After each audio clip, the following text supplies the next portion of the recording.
P here. Today we have very special guest, Robert Schwander with Fitness Counseling Inc. Thank you so much for being here today. Yes, he is. You got it. You got it. My pleasure. So I know you and Anshuman have had a relationship for quite a long time. How did you guys meet? Back in the day, I worked at River City Athletic Club, and I was introduced to him and his brother through his mother, and they were looking for a exercise regimen. Interesting. What kind of exercise regimen were they doing? I mean, because you were pretty young, right? How old were you? We were doing all kinds of stuff. They were doing floor hockey, a little bit of soccer, stuff like that. Yes, they were. Not I like that. Because I always feel like a lot of my fitness regimen anyway was missing that element of fun, that gamification. I was just so focused on lifting the right weight or doing the right move, but I never went out and did like the fun stuff with it. You know what I mean? Yeah, because our activities with Rob were a big spark for me and my bro to actually get into fitness. No kidding. That's awesome.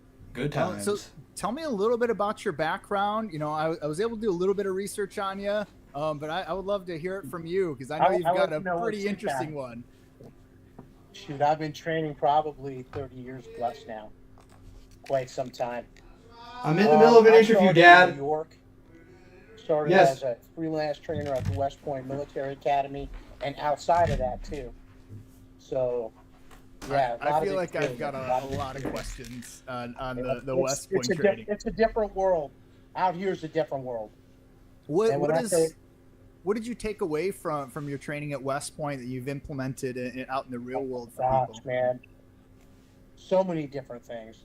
I mean, beautiful people, energy, intellect, guidance, and opportunity. So if you had to drill it down to one thing that you would want our audience to know, what would that be? I would say it's all about the discipline. Yes, it is. It's all about the discipline. And what does discipline mean to you? Because I know for me, discipline is really just being consistent with whatever it is that I'm at. Ditto. Discipline to me is not just taking things to the next level through action, but doing those actions on a daily basis. Doing everything it takes to get to that one level, and that one level is success. Yeah, I agree. Like that's discipline to me. If you're disciplined, you're gonna go all the way. Like, I agree, Rob. And I look at discipline as what's your level of fire inside you. When I say that is how strong is that desire to get to that next level. If you have a low burning fire, that discipline isn't going to be there. But if you have that high burning fire, your discipline is going to be there. And then you're going to do whatever it takes to get to that level. So no matter what it is in life. How would you define success for some of the individuals that you're working with? Everybody's so unique, so everything is so different. I'll give you an example. Okay, for me, success now at my age, okay, back in the day, you're talking 675-pound squats. Now, am I going to reach that level now? Probably not. I could if I want, chance things. However, success to me is being in tip-top shape, feeling good, and being able to do the activities I want to do outside of here. Yes, I feel that. I feel like I keep getting injured on my fitness journey, and it's a lot of it's little stuff. So like one thing that I realized, I was having like problems with my chest, like right down here in the center. I was feeling a lot of pain, and I talked to a physician. And it turned out because of a lot of the jabs that I was doing when I was, doing Muay Thai, I had overdeveloped this left side versus the right side. So it was creating this, pull. So I've been kind of like working on training up this right side and really my back and everything else to kind of meet in the middle. Absolutely. There was also a famous football player by the name of Christian Watson. And he keeps going down with injury. He is one of the most injury-prone individuals I've seen in the NFL. And what he discovered was that it was like his right quad was like 20% larger than his left, and it was causing him these hamstring injuries. That just hurts to think about. I know. Like, So what? So what was your challenge with your chest? What exactly were you prescribed? Nothing. I just kind of Really? made up. Yeah. Well, what I realized, I actually had a little bit of a curve in my spine from a knee injury that I suffered when I was 18 years old, and when I was doing my push-ups, I wasn't as straight as I thought I was, and I was putting more tension on my left side than I was on my right side.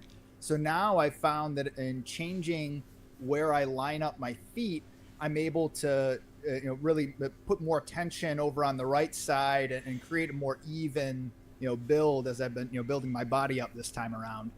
Mm-hmm. But I'm happy to hear what recommendations you have, because it still hurts. Oh my gosh, it's all about balance. It's all about balance. yeah. And the biggest mistake people overlook when they're starting a fitness regimen or they're on a fitness journey is mind-body connection. Now, when I say mind-body connection, it's like know how to trigger a certain muscle on either side. Know how to be able to trigger one bicep opposed to the other bicep. And a lot of people really can't do it because they have that tendency to go more towards their dominant side. That's natural. That's natural. And the trick is you got to try to gently wean somebody out of that by teaching them certain exercises and certain ways to control their body through their mind. Well, I've been finding. Like I've been taking the Arnold Schwarzenegger method, really, not training a single muscle, but really thinking about what that muscle is doing while I'm lifting a weight. And I've been putting a lot of emphasis on my negative reps as opposed to, my other repetitions that I've been doing. So I got a pull-up bar installed like a week ago. And I'm like, I can do a couple of pull-ups, but dang, it hurts. And I don't feel like I'm getting as much as I could out of it. And then I started doing these negative reps, and man, it has made a huge difference. Massive difference. I said, what kind of experience do you have with that? I mean, do you find that like the negative reps are something that can help push you to the next level, or do you really think it's that mental being in the muscle with your mind? If you have the right training partner, certain exercises. Yes. Now, with dips, pull-ups, you can get away with that. But if you're on a bench press or something, you really need to have somebody spotting you. Because basically, I found out that time under tension is my best friend. Now, when I say time under tension, let's say I'm doing a pull-up, and what I'll do is I'll hold myself off the ground, straight arms, and I'll hold for about 30 seconds. 30 seconds before I do one pull-up. wow. I was proud of myself for doing 10 seconds. But you see what I'm saying, though? 30 seconds, do 30-second little timer, hold, do a pull-up, come back down, and then do 20 seconds. Or you can do 30 seconds again and do another pull-up, come back down nice and slow, hold that tension, hold for another 20 seconds or 15 seconds or 30 seconds, whichever your body has developed towards you. And maybe 3 repetitions like that. And do that 2 or 3 times a day. Man. That's my philosophy with pull-ups. Back in the day, it was like, how many pull-ups can I do? And I'm knocking out 30 pull-ups. Oh, yeah, that's great. And I'm swinging all over the place. And when I say time under tension, I'm saying you're coming up so slow and so straight all the way to the top, and then you're coming back down nice and slow after that 30-second hold. Man, I'm just thinking about those times where I do 25 sit-ups or flutter kicks and then hold your feet out there for 10 more seconds. Yep. When I started out, it was like, if I could do 50 push-ups in 30 seconds, phenomenal, man. But I tell you what, one time I went to Daytona Beach with a friend of mine. Oh. And I learned a lesson real fast. This is, back like 90 or something, 1990. And it was a push-up competition. And I'm thinking, I got this, man. I got this. I could do 100 push-ups, and not a problem. But they played a little bit of a trick on me, I tell you. Started doing the push-ups. I said, okay, give us 10. Did 10 push-ups. I'm like, no problem. They said, okay, now hold for 20 seconds. Oh. I'm like, what? That would And change then he's it. like, 10 more. And you know what? I was built like a brick house. And I collapsed before my buddy, man. I was like so embarrassed, man. I think I was like the second person to collapse, man. Oh man. So I learned. I'm I sorry learned that real quick, happened. man, time under tension. Well, education through failure too. Right. Like Absolutely. I was playing basketball yesterday, just shooting around on the court, and like I realized there were two parts of the court that I was just really uncomfortable, shooting threes from, and I'm like, and I just found myself never going to those areas. So I'm like, you know what? I need to allow myself to just fail here. Like I need to miss Absolutely. 15 shots so Absolutely. that I can make that one. And by the end of it, I was sinking them, and I was just so flipping proud of myself. I'm like, I just failed through this thing, man. I love it, man. I love it. So I've got a question for you, and it's actually kind of a two-parter. So one is around hydration, and then the other one is around really cold therapy, because that's kind of something that's been a trend lately. I know that. So starting with hydration, I saw a study where they were doing they were specifically doing deadlifts for this study, and they had the guy as hydrated as he could. He maxed everything out, and then he does his max, and then as many like reps as he could, and I think one other exercise, and then the next time they had him purposefully dehydrated, and he was only able to lift about 70% of what his body was capable of while he was dehydrated. But there's a running theory out there in having less water in your muscles and creating the tension on there, that you actually can work your muscles more while dehydrated and faster to build more muscle, which I'm terrified of the idea, which I want to ask you about. Yeah, so am I. Yeah, that's a difficult situation. And I'll tell you why. Because each person's unique. You know that, plain and simple. It's like you try to give somebody a nutritional plan, something that might work for you, might not work for me. And hydration, I have to be well hydrated. In fact, occasionally I'll consume Pedialyte and whatnot just for performance. So I don't know if I would subject myself to something that might be detrimental down the road, in regards to like limiting how much water I take in, because once dehydration sets in with a workout, the workout's pretty much done. So to experiment like that, I don't know. I don't have the real science behind it, but I know how my body responds, and I know how my people's body responds. So it's I wouldn't really subject them to that.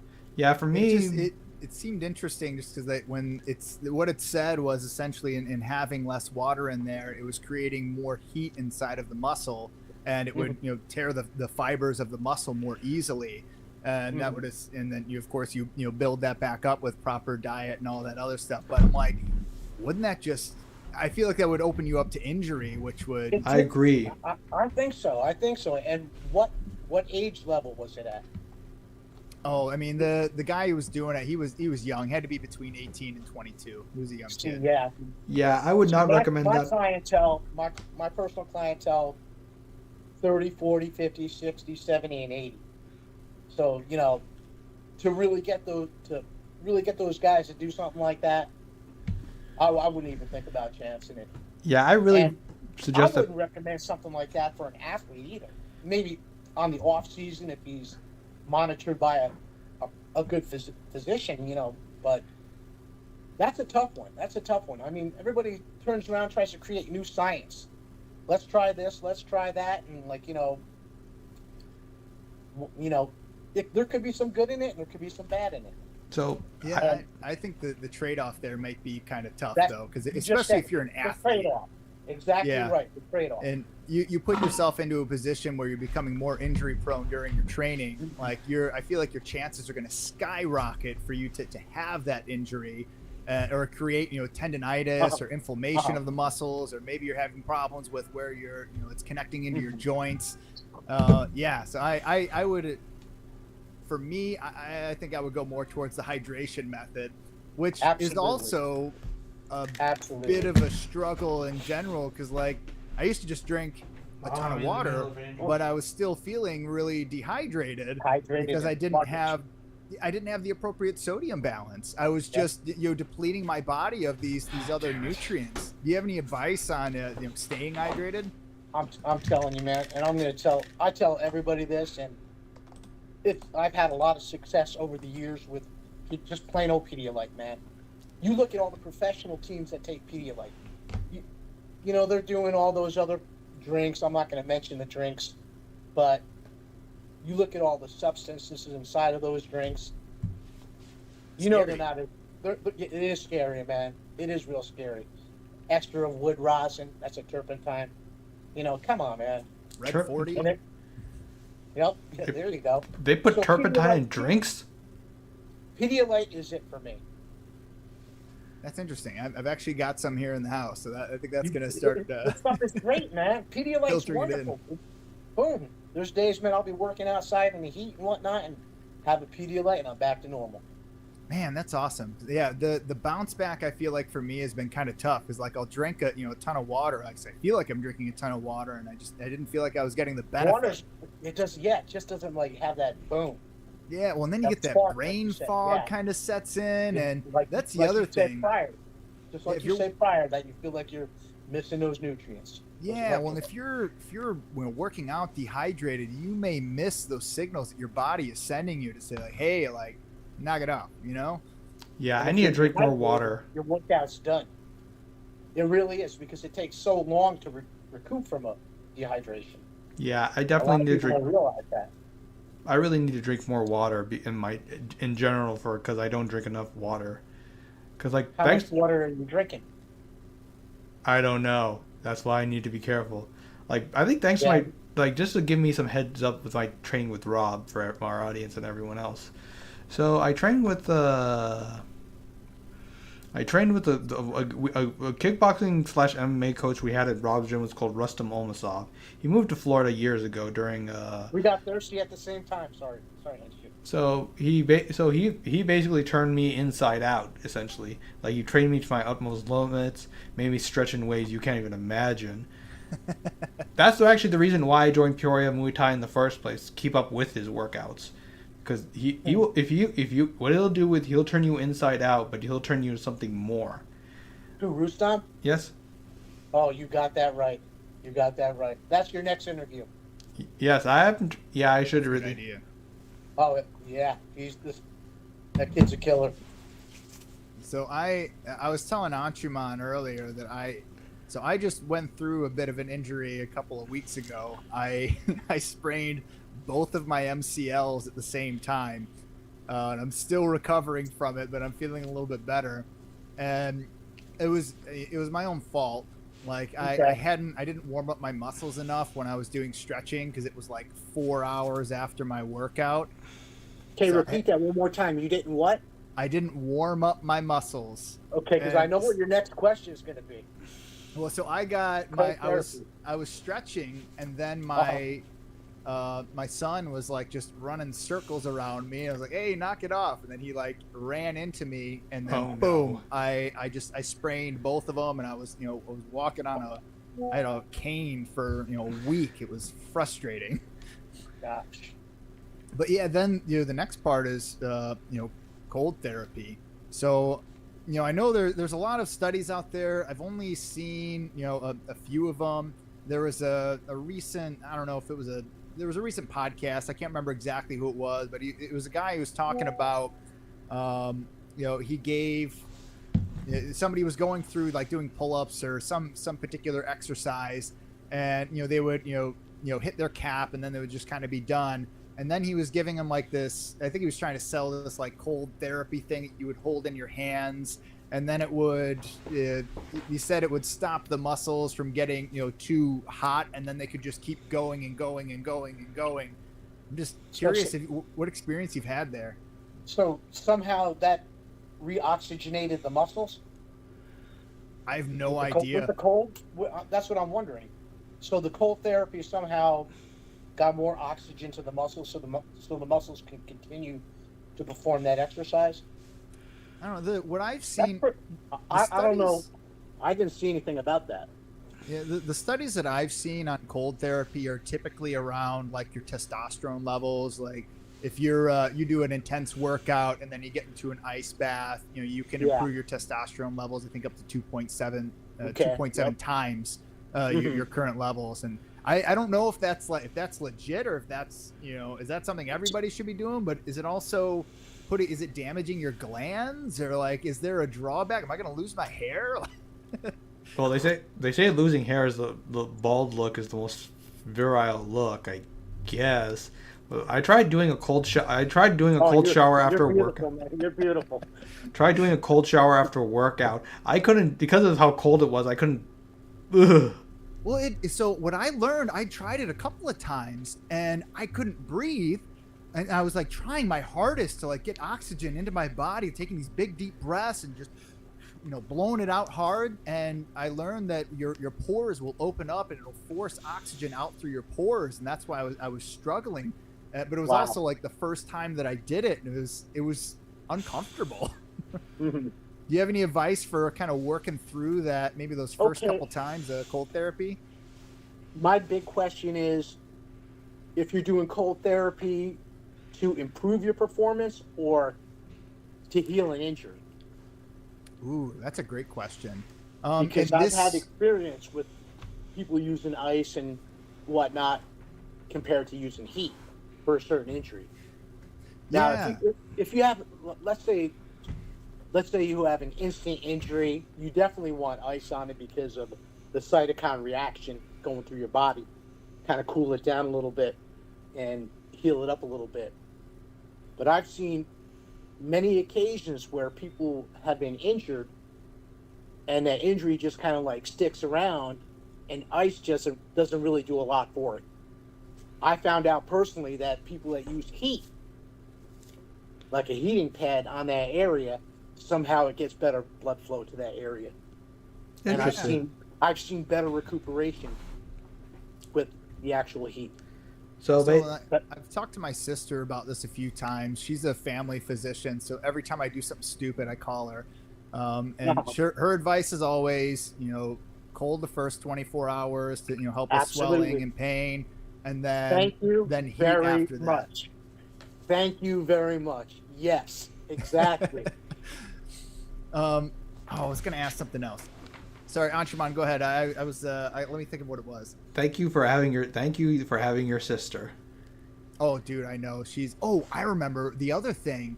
She was telling me about, she'd gone to like a seminar, and they were talking about stretching and warming up your muscles before a workout.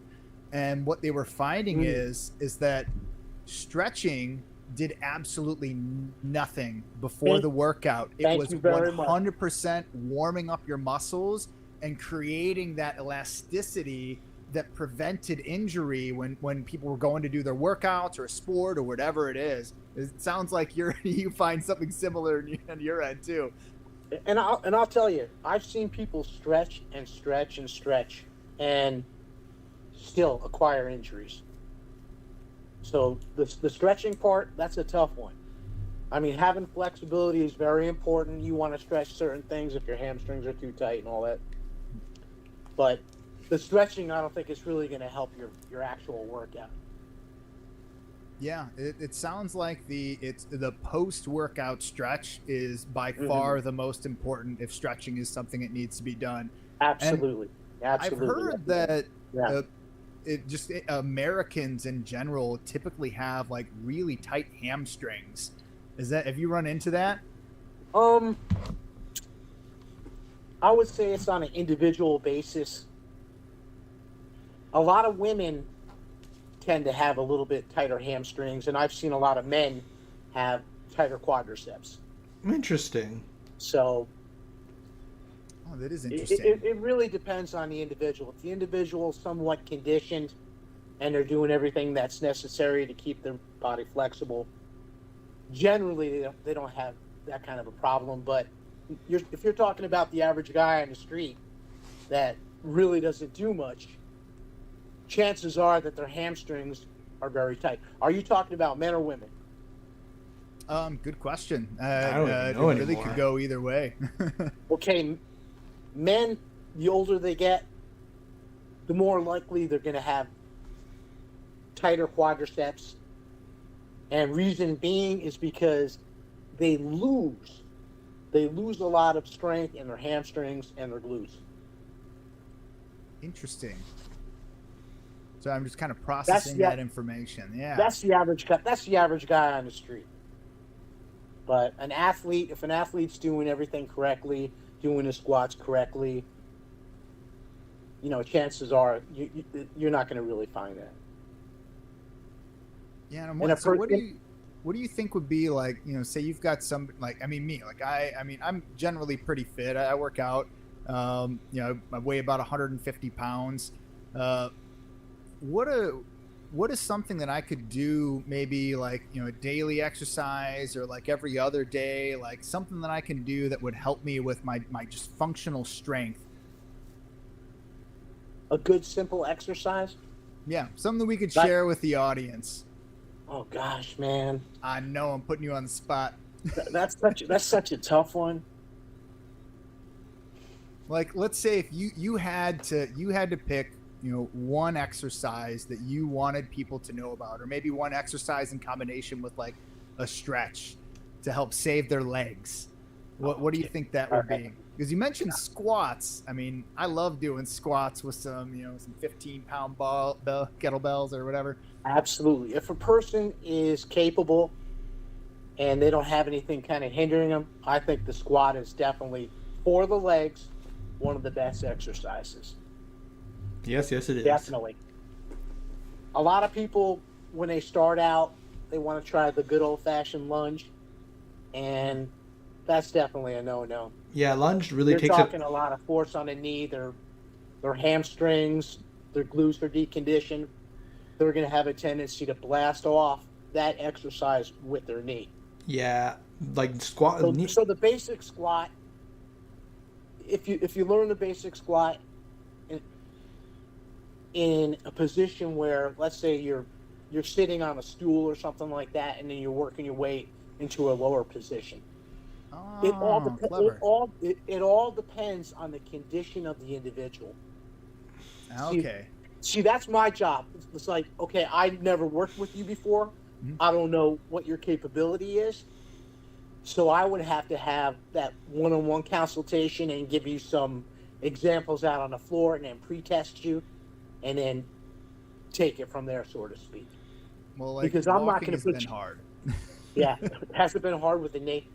Oh, well, so like when I was 18, it turned out I had an extra piece of cartilage in my knee. Oh. And the way my knee, I was just standing playing bass, and I went to tweak something on my pedal, and when I went down, my right knee I sprained everything all around there, and I was on crutches for 8 weeks, and then I had major problems for probably 4 years after that, until I had surgery, and they went in and they pulled that extra piece out.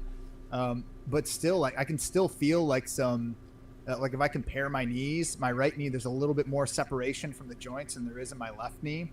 So I've been really protecting them, like, keeping my knees behind my, the front of my toes when I'm doing squats. But I've also been noticing I haven't been doing anything to really strengthen my knees. So do you have any advice there on something I could do to strengthen up my knee joints? Have you ever heard of E-sizes? No. Gosh, man. Do you demonstrate? I can demonstrate. I'm a visual learner. Okay. Something so simple. Okay, what you do is, can you see my knees? Back up just a smidge more and I'll be able to. Yes, please. Okay. Yeah, there it is. All right, so what you want to do is stand up straight. This isn't my exercise. This is something that I learned through training through something else. Oh. Okay. Put your hands here. Pull your elbows back. Put your feet back. Put your toes in a pigeon position, okay? So what you're going to do is pull your chest out, and all you're going to do is squeeze your thighs. Squeeze your thighs, pull your thighs up. If you want to get up and give it a try real quick, and I'll guide you through it. Yeah. It's so simple. The whole thing, what it does, it gets all those tendons around the knees to move. And that's where that mind-body connection comes into play, where I was talking about before. So, you're mentioning like pigeon-toed. What does pigeon-toed mean? Okay, pigeon-toed. I probably can't see me all the way back here either. Nah. Well, I can use my hands. Turn your toes in just like this. Inward? Okay. Yes, inward. So, interesting, because I actually found myself, I was doing just some like regular like squats, kind of putting my knees out in front, kind of going all the way down to the ground and coming back up pigeon-toed. Uh-huh. And I found that kind of helped. But okay, so I'm pigeon-toed.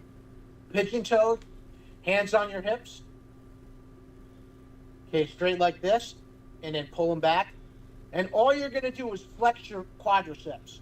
You're going to go up and down, short burst.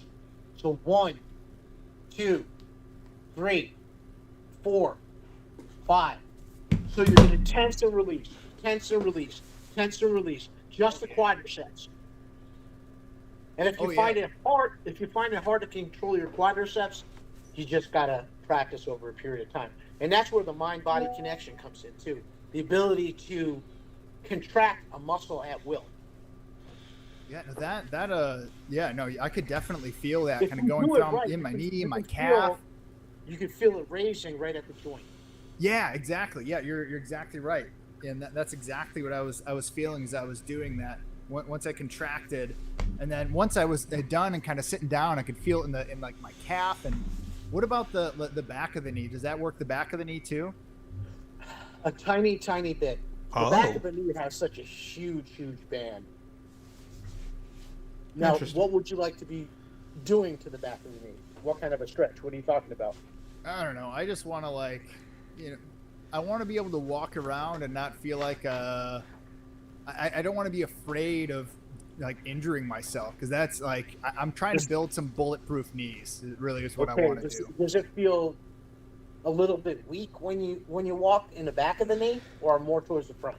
I'd say it's for me. It's more in the front of the knee. The Okay. front kind of on my right side, my front right knee. Just I don't know. It's always just been kind of a little like I've always had to kind of favor it, and that's what gave me that stupid curve in my spine.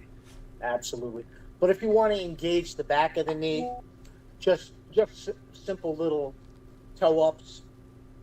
So you're just doing like little calf raises, slow and steady. You don't have to do a lot of weight, or you could do like foot circles forward, foot circles back, and then up and down like gas pedal. Oh, that's because I've just been doing like foot circles, like just for my ankle. Like I thought it was just warming up my ankles. It's gonna get all that stuff triggered up there. It's not gonna get all the way behind the knee, but everything's connected. Well, this is why you're the expert. Everything's really connected. So you really got to start at the bottom and work your way up. Well, thank you. Yeah, because I just, I think about like my, my wife's grandmother, and like her knees are just so difficult for her. Like, moving just from one room to the other is a real challenge. Yeah. And I'm like, man, like if I'm this bad right now, what's it gonna be like when I'm 60? Like, am I gonna be able to pick up my grandbabies? I'm 37. No, how old is she? Oh, she I think just turned 80. Oh yeah. Okay. And she's been active her whole life? Not very. Okay. I won't get too deep into that one, but you don't have to. I know, like for my wife too, like she injured her knee when she was in, I think she was like 16 or younger, and that's kind of that's been difficult for her to kind of to work through. Yeah, bounce through it, and they have that tendency to favor the other side after that. Yeah, I was just so scared. I'm like, I've got one good knee. I don't want to blow out my bad knee again and be on crutches. So I just never really did anything with it until I started doing Muay Thai, and then I felt like I was really working. But then again, I injured well, sprained my foot standing in the kitchen, like just standing. So let me tell you something about Muay Thai. I never competed, but I trained quite a bit with it and whatnot, and I'm telling you, I've generated a lot of injuries in the past from it. oh I mean, to the point where I'd kick an hour a day. wow. I'd work out like a madman, kick an hour a day, punch an hour a day, this and that, and boom, boom, over and over, day after day, without any rest when I was younger. Not really thinking. Yep. I kicked quite a bit. I ended up with an inguinal hernia from kicking. That just I had to have surgery. that just hurts just to think about. Again, Yeah. So I kind of had to like tailor down a little bit, like every Okay. once in a while I'll kick, but I could feel it in my hips still I'm sorry that happened. from all that rotation. No, it's all, it is what it is. You live and you learn. Yeah, well, But that's where I got my worst injury doing that And stuff. shoulders. Yeah, I was doing jujitsu with a guy who weighed, I think he was like 235 at the time. I was 150 pounds, but I was not a lean 150 pounds. Uh-huh. And he got a full mount on me, and I could just feel my rib cage just kind of flex in, and then pop. And then I broke my rib, tore the cartilage back here, and then it cracked my sternum. That's where a lot of the pain that I've been having is coming from. But, Exactly right. Exactly right.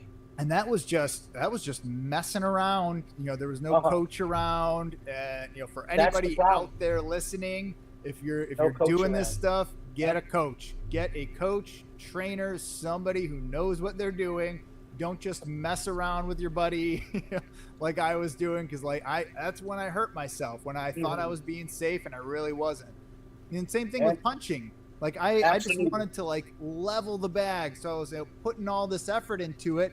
But you know what? I hadn't trained the tendons that are connecting into my joints enough, so I kept injuring my shoulders over You start and feeling over that again. shock going down. Yep, Exactly. absolutely. Yep. It feels like this electricity just flowing through your shoulder and your elbow and everything else. Yeah, and then I felt real dumb for a while. It's like game over, yeah, because then you got to rest and you got to rehab it. But getting back to the coach, you have got to have the right coach when it comes to martial arts and stuff like that. And I'll tell you why. Because I had a buddy, back in the day, he was second in light heavy in his division and whatnot. Like he was up there, but the Muay Thai boxing. I was working with him, and he was great one-on-one and this and that and whatever. But he had a little bit of an issue.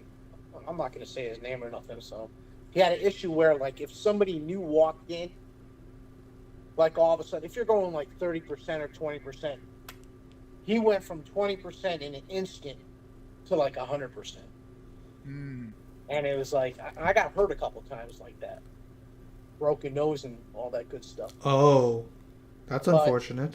But yeah, it was all of a sudden he just boom, in an instant he had something to prove.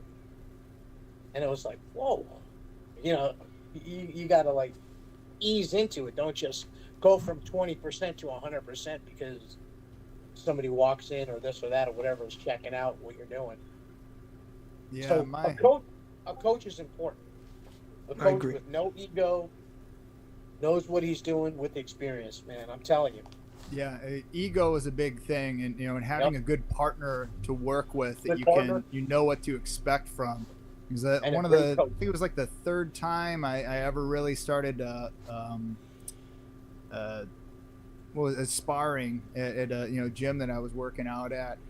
And Big Dog called me in. I'm like, all right, whatever. He's experienced. He's an amateur Muay Thai champion. He'd take good care of me. And I don't know what happened, but I did something that made him mad. And he was 200 pounds. He just started throwing bombs on me, and he knocked me out. And I'm still mad about it. That's uncalled for. That really is uncalled for, man. Because chances are he could have kicked your butt any given day. Am I right or no? Yeah, dude. Like, absolutely. You don't do something like that to demoralize somebody, destroy their spirit, or permanently injure them. If you can't adequately defend yourself, you can be destroyed. Yeah. Am I right? Well, I mean, I was really. I Even guess if you- we had different expectations because I was expecting him, like, if I did something, wrong, or that he wasn't, wanting me to do, that he would vocalize, and none of that happened. It never happened. I still don't know why he did it. I mean, this is years later. It's like, man. Yeah, still that's just uncalled for, man, because you can get really hurt. Yeah, so now I take the lesson from me. Find a good coach with a good You just training said it. partner, and The if right you coach. see an ego on somebody, steer clear. Like, let them hurt the other Absolutely. people around them that are in their orbit, but steer clear of that or those individuals. Yeah, because they're going to try to hurt you. Yeah, If you don't and hurt them first, they're going to hurt you. if you're a gym owner, like, that's your obligation. You need to be watching out for those individuals and hold them in check, because absolutely. those are the people that are going to ruin your business. Absolutely. So, Absolutely. Rob, I have a question. So, a lot of martial artists, specifically in like kickboxing, Muay Thai, and MMA, they tend to get a lot of head injuries and like brain damage and stuff. So, what are your things about how this could be reformed? Because the UFC does underpays their fighters, but yet even though they are very very injury prone. 17% of their revenues go to fighter pay versus like an NFL where you have 50% That's going a tough to. one. That's a tough one. Yeah. And you know what? The big thing, and I'm going to tell you, and it's a tough one too. We all have a choice. We all have a choice whether to do it or not do it. Mm. I'm sure you can make a little bit of money, doing UFC and whatnot, all that good stuff. But you really have a choice. You can say, I'm not going to do it, or you can say, I'm going to do it. Hmm. And it's really, really, really a tough one. Yeah. That's a tough one to really. That's a tough one to really push out. When I first started, in Muay Thai, I was getting really into it, and I had an opportunity to speak with an ex-UFC fighter. I won't say who, but he was very kind. He took some time and chatted with me on the phone, and I asked him, I'm like, hey, like, what do you think is one thing, like, what's the most important thing around fighter safety that we can do? And the number one thing that he said was hydration. Because what happens is, the lining around the brain will actually thin out when you're dehydrated, and you're more susceptible to head and brain injuries. And so that's something that's just kind of stuck with me. So anytime I went into the gym and I was like working on my boxing, Muay Thai, or we were going to be doing a little bit of sparring, I was going in there as hydrated as I possibly could be, almost to a fault, because I was depleting all of my everything else in my body. I could dig that. But yeah, a lot of times we don't see the real effects of those head injuries until somebody's a little bit older. Yeah, that's very unfortunate. That's the big thing. You see, it starts to turn into like the gray matter, and then it'll start to harden, and then you don't get I don't know a those. lot behind that science, but It's fascinating. If you look at some of those, like the older boxers or whatnot, there's indicators. Freddie Roach. I mean, Freddie Roach, listening to him, like, go through some of his videos when I first started out, the guy's a, brilliant coach, and he was a great boxer, but I mean, it's pretty obvious to anybody that's watching him that, he definitely had some CTE, going in there, and it's affected his speech patterns. Absolutely. And that was kind of the thing that scared me off of it for a long time. And I have a black belt in Taekwondo, and one of the things that I really appreciate about Taekwondo is they don't allow punching to the face. And if you're ever doing sparring, you have headgear on, and it's always light contact. Like, you're not going, you're doing 20%. You're not going above that. If you do, they're going to pull you out and sit you down. Why? Because they're good coaches. Exactly. And that's a shout out to Master Richard Temmerman. You the man. He taught, and he was great too. because he was like an OG mixed martial artist. Like he wasn't doing actual MMA, but he made sure that we had all of the tools to defend ourselves in a scenario. So he taught us judo hip throws. He taught us, arm bars. He taught us, how to groundwork. Like I always felt really just safe. Like I felt like I could handle myself if somebody wanted to, to throw down. But the biggest thing that I learned is that I didn't have to. I never have to. And any time that I could walk away from a fight was a win. Absolutely. Absolutely. But the reason why you do that, because you have the confidence. Does that make sense? Oh, yeah. Well, I mean, yeah. There's a lot of people that, well, in a lot of situations, people have a tendency to want to draw attention towards themselves. But when you're a master at something, you don't have to, because you know you already are. I got nothing to prove. I ain't got to That's flex right. much. Exactly right. Exactly right. Yeah. Yeah, what was that rap song? You ain't got to flex much when you know you got him. Exactly. Exactly. So I got a question about some of your experience at West Point.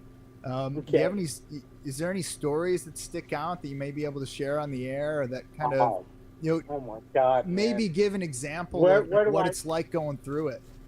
Where do I begin, man? Where do I begin? Because of West Point, I followed through with my dream of being an actual trainer. And I came out here to Illinois, Peoria, Illinois, from one of my friends that graduated from West Point. He was on the Army powerlifting team. Oh. Where I was able to partake with what they were doing and all that good stuff. I learned a lot myself, and wow, just phenomenal. But anyway, I stayed in contact with this young man, and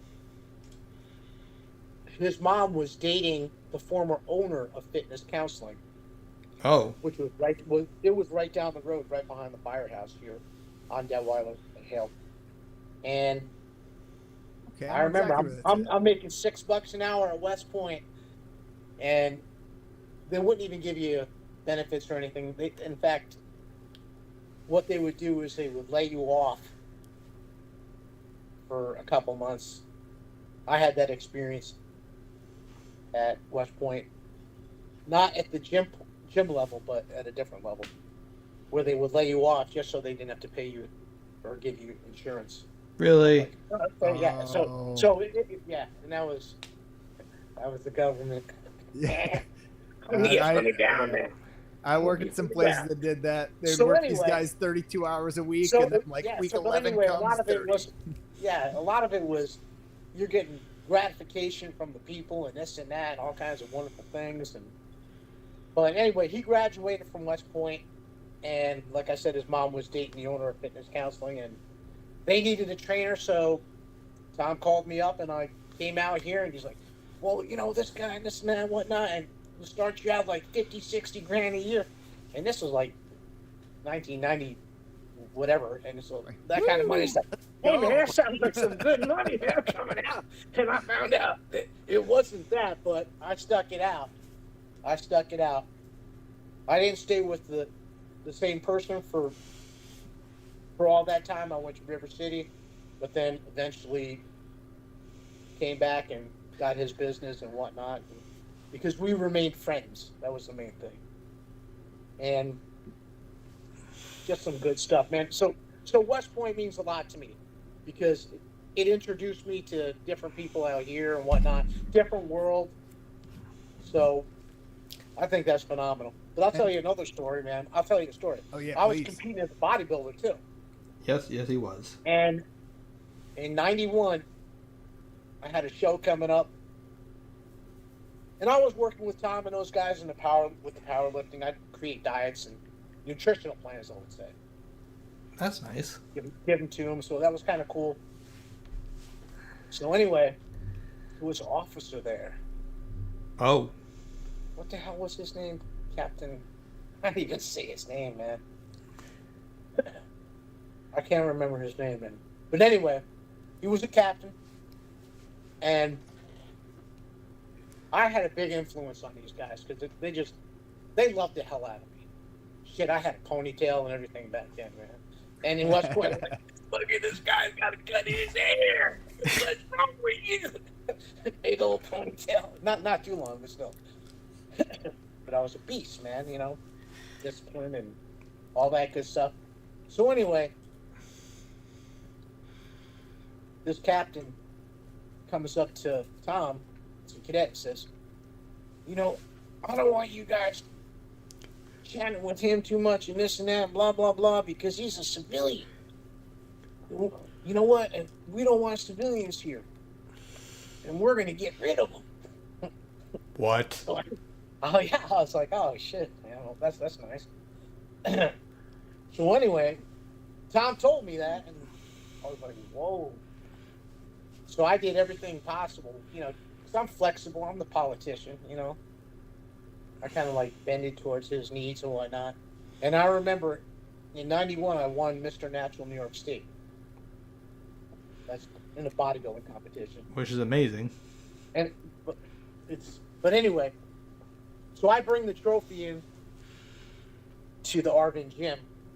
Oh, I know. I hunt that captain down, right? So I came up to him and I just shook his hand and I said, you know, I want to thank you for all you've done for me and this and that and this place and how wonderful it is and just people like you and blah, blah, blah. And it just because of people like you that I was able to achieve this. I want to thank you. Oh. And ever since then, I could do no wrong. Ever since then, I could do no wrong. Absolutely no wrong, man. Absolutely loved me. I was like, yeah. Savage. That's one of the most savage there was things I've a bit ever of a heard. slight in there too. I won this because it was just, hey, you know, yeah. Well, it sounds like he hit a nerve with you and kind of fired you up to really put in man, that work. They could have got rid of you like that. Yeah, because that was like in the 90s when the Bush administration was cutting back on civilians. Oh. Yeah, one of my good friends, Pete LaChance, that was the strength conditioning coordinator at West Point, he lost his position. Oh, that's... Yeah, he was one of my main connections, too. That's very unfortunate. He enabled me to do presentations and this and that, get me out of my shell, and like it was just wonderful, man, wonderful. Oh. So yeah, I would say being a part of that, it really opened up a lot of doors for me. You know, and I wasn't anything special there. You know, like your average worker or this or that, or help with fitness things and this and that, help cadets privately or whatever. So it was wonderful, man. Absolutely wonderful. Yeah, well, that really goes to show you the value of, you know, good relationships. The things changed though, man. A lot of things changed because the Arvin gym, I believe it was 400 and something thousand square feet, and it had like 3 boxing rooms. It had 2 or 3 jiu-jitsu rooms. Wow. All these other different martial arts and oh yeah, wrestling rooms, gymnastics, 3 Olympic pools, and it was just monstrous. And I'd go there and I just putz around, and it was great. It was just so great. So it was the size of it? They changed it. From my understanding, they don't allow any civilians in the Arvin gym anymore at all, even training or nothing. Oh, weird. Even They trainers? switched it to this other small area outside of Arvin gym, like 5 miles away or something like that. That's unfortunate. It is what it is, but I could say it has done wonderful things for me because just being a part of it changed my life and changed my perspective on life and towards other people. I've met a lot of wonderful cadets and a lot of wonderful officers and whatnot, so yeah. Well, tell me a little bit more about your business now, because you're down on what, Detweiler, right? Yes, I am. My business now, there's a big difference between being a part of the athletic world, where it's like everybody's just trying to ride with everything that they got to make it to that next level. Everything they got. And they're going to find every advantage and perform those advantages with perfection. Big difference, man. Big. What a world. I'll tell you a funny story. When I first came out here from West Point, this is funny. I started working for Jerry Thomas, that used to own Fitness Counseling years ago. Oh. And I remember training there first week or so, and everything was nice, and he loved me, of course. It was more like group training. So I had like 3 or 4 women going at the same time and whatnot. Not bad. Not a bad experience. You can get away with that with athletes and whatnot. I remember these ladies were sitting there doing their little curls and just chatting away. Oh, yes, I had a wonderful day today. It was spectacular. Blah, blah. And I looked at one of the ladies, and I said, if you want to get in shape, you're going to have to stop talking and focus. And right then and there, this lady looks at me and almost starts crying. If I can't talk to anybody, I'm not going to work out no more. I was like, oh, shoot. So that was my experience going from one aspect to another aspect, athletics to non-athletics. So it was just like, whoo, holy shoot. And I found out really fast, you need that other aspect in order to keep your business going. So Yeah. Good for you for recognizing that, because that's tough. It's hard to find athletes, I hate to say it, that can afford your services. Yeah. Unless parents are paying for it. A lot of parents will pay for their kids, strength training and this and that and whatnot, go through high school, but once that's done, it's done. I've had clients that I've had for 20-something years plus until they move or pass away or whatever. And some wonderful experiences. But that training is so different. I know. It's like night and day. Sometimes I'm like, I like to push them a little harder, but you really can't, because 3-pound dumbbells is really all they got, and you got to respect that, so to speak, and gently take them to another level. But now, I'll tell you, I've had some wonderful experiences with some older gals and older guys wanting to partake in powerlifting, and it's getting them going and seeing them achieve tremendous results. You take a 60-something-year-old woman who barely touch her toes, if she can touch her toes, to develop her to that point where she's deadlifting 225 or whatever.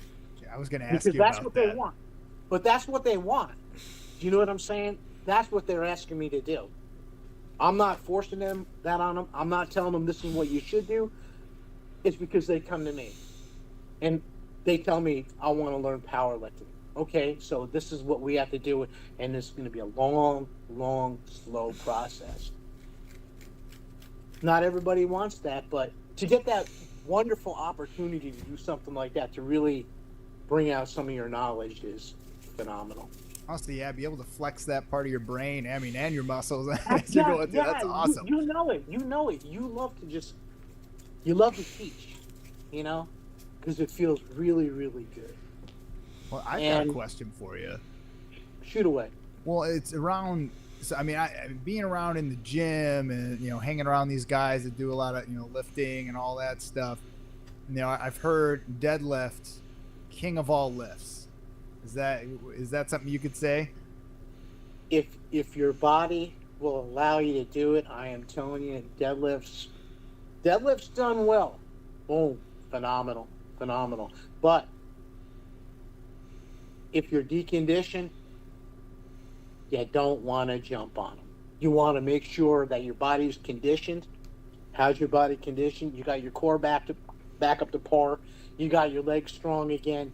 you have muscle coordination, you have muscle control, and then you apply that force.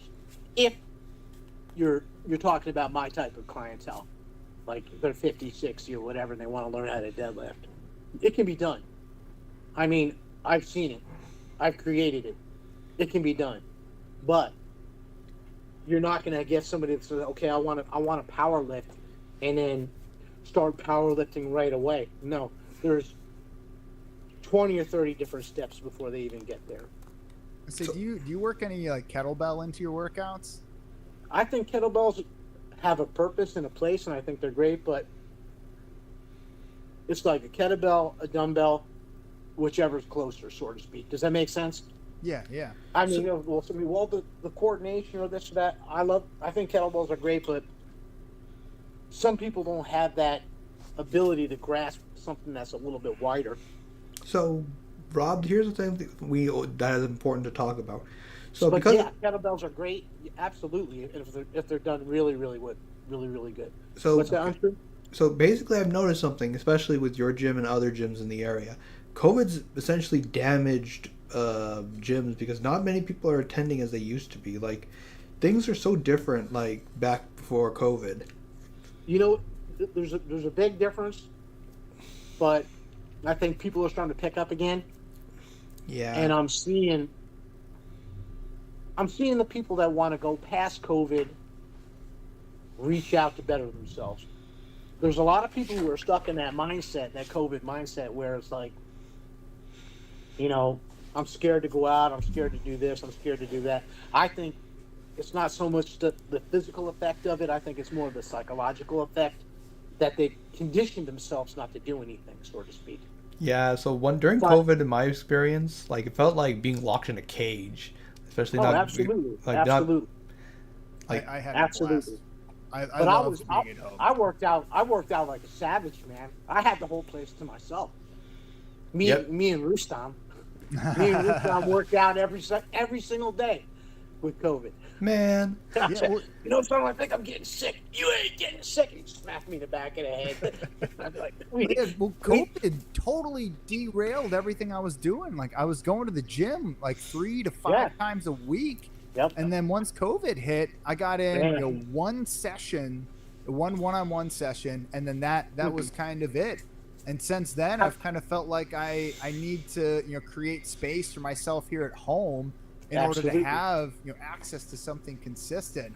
And I think once you've kind of developed one of those spaces and you've got access to things like YouTube and, you know, TikTok and all those other, you know, platforms where you can, you know, gain, you know, different exercises, knowledge, that it's kind of, you know, pushed you know, training with like a traditional like training or trainer kind of to the wayside. But I am personally, I think that there's a tremendous amount of value in having someone who's going through that experience every single day and can help you as an individual. Because like, if I'm watching a YouTube video, to your point, like, I mean, I asked you probably 15 questions, and it really came down to me as an individual and where I was, you know, on my fitness journey.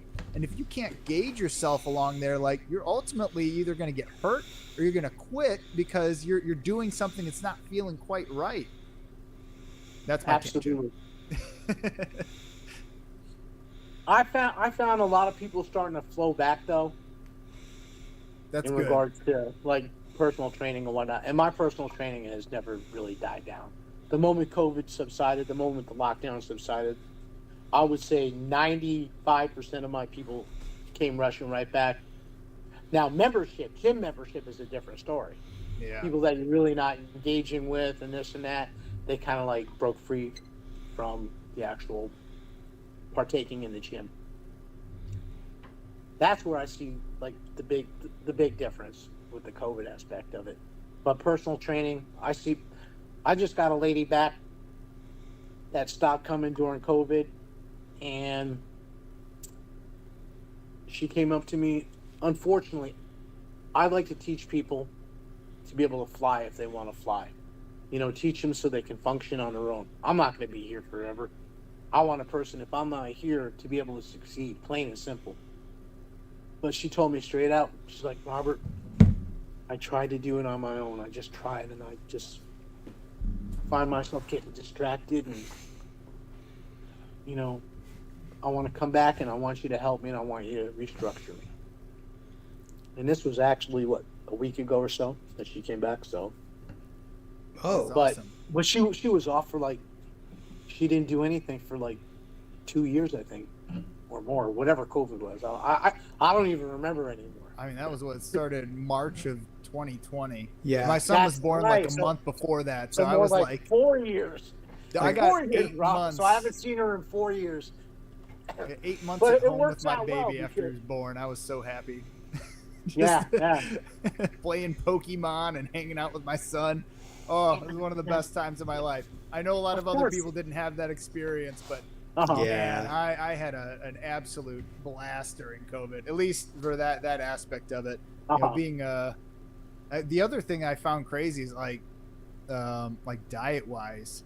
You know, I found myself just going off the deep end in all the wrong ways, just eating tons of processed food and drinking beer and just doing a bunch of silly stuff. And Uh-huh. like I quit drinking, I don't know, maybe a month ago, just because it wasn't really doing anything for me, and it seemed like it was, you know, hurting me more than it was helping me. And I cut out refined sugars, and I've been working out That's the consistently. ticket, man. Oh man, I feel That a is the million ticket. times better. You know, I still have I do some intermittent fasting. I don't know why, I don't really need to, but I just got in the habit of doing it, and Okay. Okay. I love being hungry. Like once I get to noon, I'm just like starving You're after a chowing workout. The Absolutely. only thing I don't like is that I find from that like 10 a.m. to noon time, like my brain fog is just it can be so heavy sometimes that it can be tough to work through.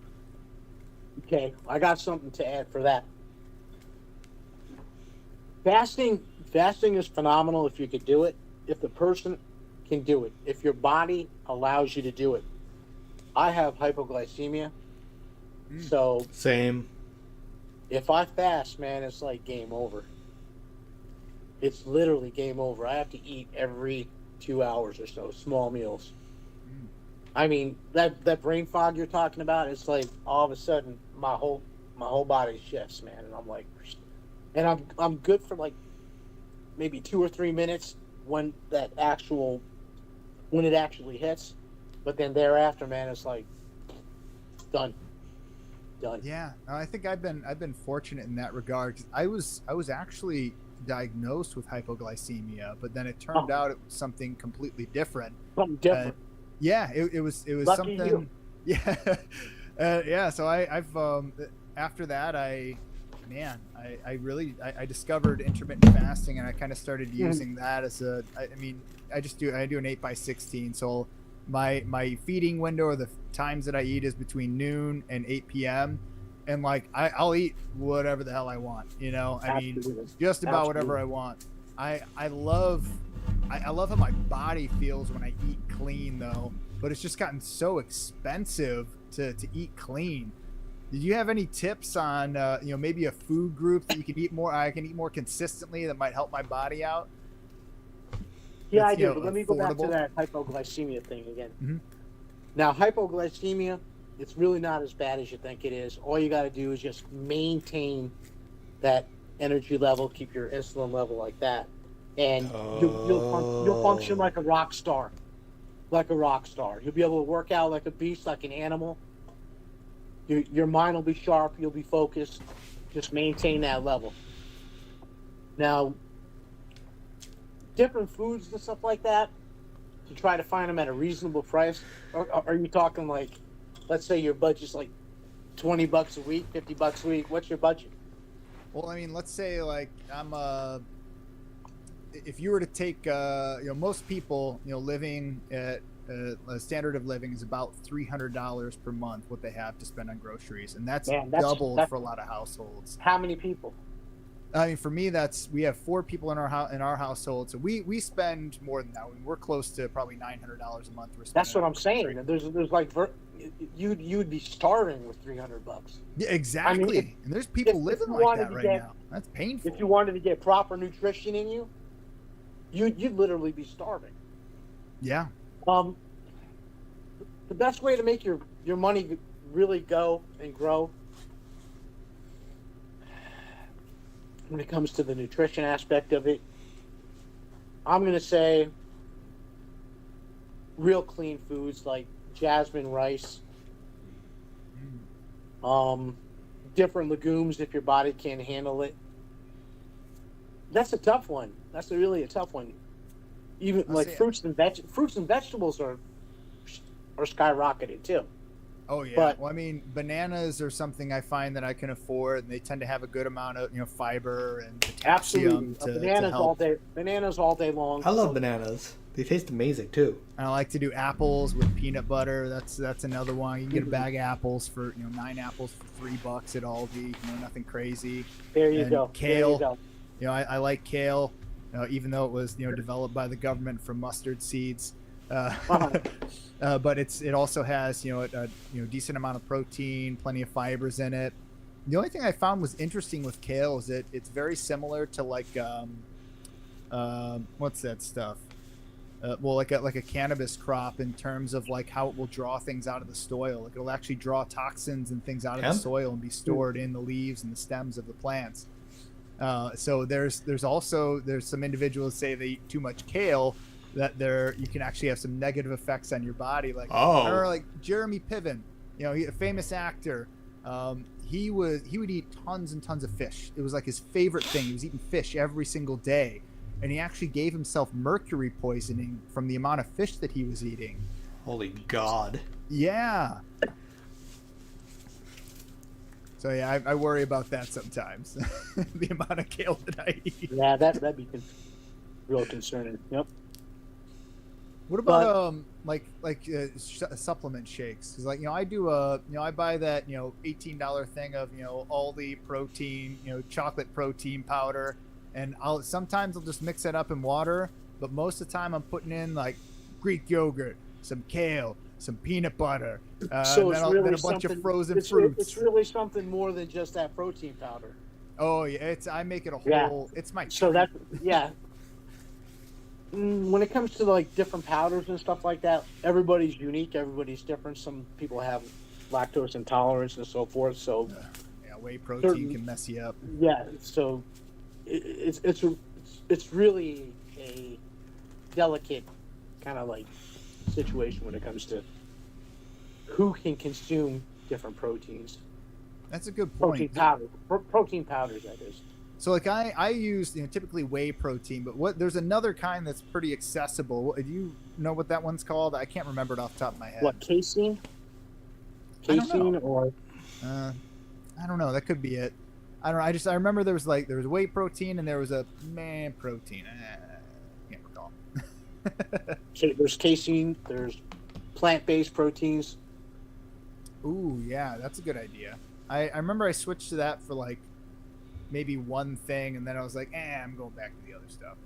Mm-hmm. I felt like I was robbing myself somehow, but probably not. But then again, okay, if you're eating adequately, what do you expect to get from that protein? From those shakes? That is a good question. What are you really trying to get from it? I mean, are you trying to get more? I don't know. Like all I hear is, if you're working out, put more protein into your diet. You hear Jay Cutler talk about that. You're never eating enough protein.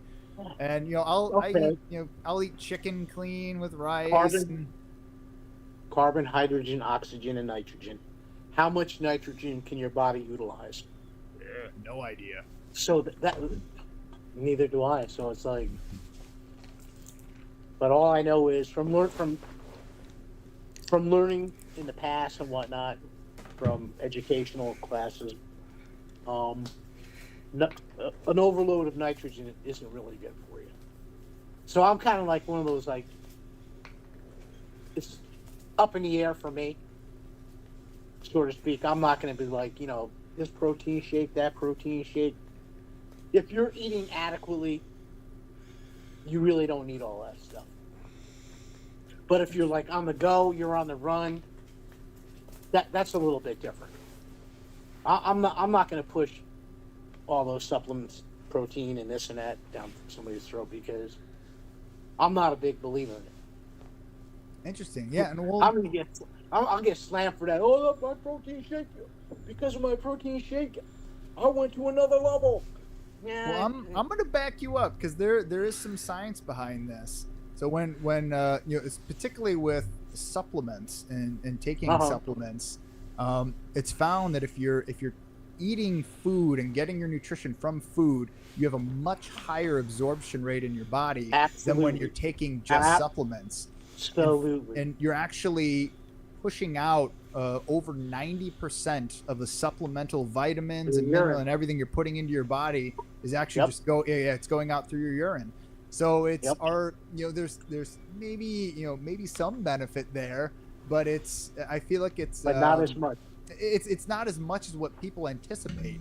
So then I thought, well, maybe if I pair it up with these other foods, I'll have a higher absorption rate. Probably not, but it's and the other aspect of it is it just mentally makes me feel good. Like I know that I'm getting at least this much protein in my diet if I include this shake in my my routine after I work out.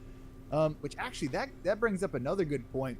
When is the best time to after, say, I've had a hard workout, I went an hour and a half and I'm toast, when should I be taking in food? That's a tough one because nutrition. When I went to school for nutrition, it was the morning time was the best time to take in your protein source. And I don't know how things have changed since then, but that was basically the average person, so to speak. And you're working out, have your protein first thing, and have a lot of it first thing in the morning because the absorption rate was so much better.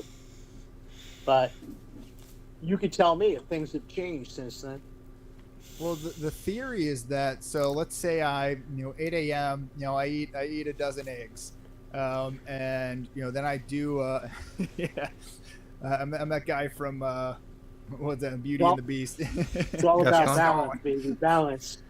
But yeah, let's say I eat a ton of eggs. I got that protein going in my body, and carbs and some other stuff in there, and I take a little salt in with it. And then I do my workout. The theory is that when you do your workout, post eating, you're actually burning more of those calories, that protein, than you are utilizing it for building muscle. So the working theory now is that it's best to take in nutrition within there's like a 30-minute time window after your workout where you take in that nutrition and then your body uses it to its optimal level that it's capable of. But I don't know. I don't know that there's a whole lot of data out there that can back that up. But that's the current running theory that I'm familiar with. Yep. Absolutely. Do you think there's a tinge of truth to that? If you can feel it absorbing the moment you eat it, something's going on. Does that make sense? Let's say you get done with an intense workout, whatnot, and you're hungry, and you eat, and you can feel it almost absorb instantaneously. Have you ever had that effect before? When you're hungry, when you're really hungry, and you eat something, and you can feel it absorb through your system? Well, honestly, I'd say just the other day, like I worked out it was leg day. So like I worked hard. I went through everything. I know I burned a bunch of calories, and then by the time I got to lunch, I made I made some eggs, and then I had some like pretzels, and then I was ravenous. Like so I was there's just got to be ravenous. some truth. There's got to be some truth to it because you just went through some extensive exercise. You worked really hard, so your body's starving to be replenished. So there could be some truth to it. Well, and like there's guys like Derrick Henry, he's 31-year-old, running back in the NFL for the Baltimore Ravens, and he's having he was supposed to be washed. This guy was supposed to be done for, and he's having an incredible season. This guy doesn't eat till 4 p.m. and then he'll have one meal after all of his workouts and everything. And I know that he got that regimen from there's a guy, I can't remember what country he's from, but he's a world champion gymnast. He did almost the exact same thing. He would have black coffee in the morning, and then he wouldn't have his meal until like 6 p.m. at night, and he would just have one large meal. And this guy was stacked. I mean, just stacked. I mean, he's working at the highest level, and he's in the top 1% of the 1% of the craft that he's doing. And I'm thinking, like, is it that he's doing? Is that the thing? Because supposedly when you like weight or like intermittent fasting, for example, they say that it'll take like the dead cells that are in your muscles, and they'll like essentially say, yeah, I'm old and dying, and they'll just off themselves, and then it goes out, you know, into your body through waste, so you wind up getting these, you know, better gains. Like, I don't know how much truth there is to that, but it's at least an interesting theory. Is it working now? I don't know. Yeah. If they're getting some kind of results, something must be working. But then again, it's like for somebody operating at that level, I'm also thinking like, oh, maybe he's on steroids. Maybe he's taking something he shouldn't be. That's giving him that, and he's maybe using this as a catalyst. Because, like, that's you know, a possibility. How many other people that are operating at that level are doing it? Like, these are the only two examples that I have of, you know, people operating at that level, you know, being the best in their field that are doing it this way. And I feel like if it was really working, you'd have a whole lot more people doing that. I don't know. I just don't know. Maybe he's trying to create a sales pitch. Who knows? That's true. Who knows? But if it's working for them, they could be unique. Like I said before, everybody's unique. Everybody's different. Everybody's body responds differently. So like I said in the beginning, what works for you might not work for me. What works for me might not work for you. Yeah. So that's a really good point. I like to see the science behind it, how his body's responding, and so I know it's like you almost have to do. Result, so to speak. It was George St. Pierre. He was the guy. He was actually one of the first guys who did it. Because what he was he was finding that he was the guy who was doing it because he was finding a huge increase not in his muscle mass but in his muscle density, and he was working with people, so he was able to measure the results that he was getting through those programs. Wow. So and there's a bit of a documentary that was out there on it, and I thought it was fascinating. I can't believe I almost forgot about that example on Fight St. Talks. Pierre was in that. He was an absolute beast, man. Oh man, he was a beast. Yeah, just unreal, man. So Rob, around here we got what Matt Hughes. What's that actually? So Rob, in terms of combat sports, who do you admire? Combat sports, who do I admire? Gosh, that's really a tough one. That's a tough one. I wouldn't say I admire, but I respect. I respect and I like Caitlin Clark, man. You're talking, man. You're talking about something, you know, like you probably think this guy, this power, like no. Caitlin Clark, man, because she's the all-around person, man, from my understanding. Because I got clients that actually have met her and had living experiences with her. She's a wonderful person, from my understanding, kind and loving, and a great athlete. She's got the whole package. So somebody like her, I would admire somebody like her because of her character and her personal ability and her drive. So we're getting close to end time for the interview. So just to introduce to Rob who we are. We're the Peoria Martial Arts Forum. What we're trying to do is promote, because we have so many talented combat sports and gyms in the area, yet nobody ever talks about this rich history and how many athletes that are produced in the area. So my question is, what, in your opinion, even though you are not involved in combat sports yourself, what can we do to help the people around here? In regards to fitness or understanding what's going on? I think in general, like fitness is a very big, because one of the reasons why we decided to interview is because to get the word out about actually taking care of yourself and tips on fitness.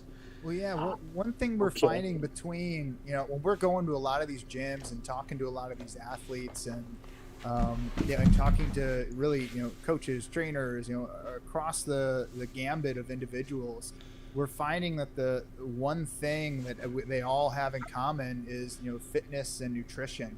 So it just seemed like a natural progression to, start having, fitness coaches, people who really know what's happening out there. So yeah, I would want to know really from, you've had some time, and I'm sure you learned some stuff at West Point and in Muay Thai. And what advice would you give yourself, going through that time period that maybe somebody could take away now?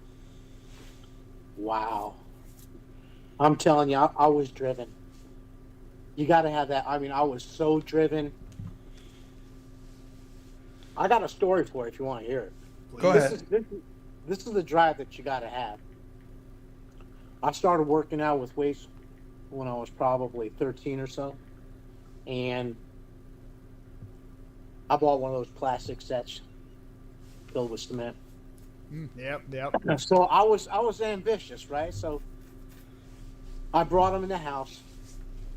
The stairs went up like this, and then there was a little landing, and then there was another 4 or 5 steps, and then there was a bigger landing that I'd say, maybe twice the size of this table.